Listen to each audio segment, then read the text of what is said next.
तर कसा असेल अमित शहा यांचा दौरा पाहूयात। सोमवारी रात्री 10 वाजता छत्रपती संभाजीनगर विमानतळावर त्यांचं आगमन होणार आहे। हॉटेल रामा इंटरनॅशनल येथे त्यांचा मुक्काम आहे। मंगळवारी सकाळी 10 वाजता अकोल्याच्या दिशेने ते रवाना होतील। अकोला आणि जळगाव इथे विविध कार्यक्रमांचं आयोजन करण्यात आलेलं आहे।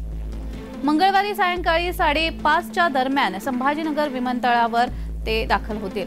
6 वाजता क्रांती चौकामधील छत्रपती शिवाजी महाराजांच्या पुतळ्याचं त्यांच्या हस्ते अनावरण होणार आहे। मराठवाडा सांस्कृतिक मंडळामध्ये जाहीर सभा अमित शहा घेणार आहेत।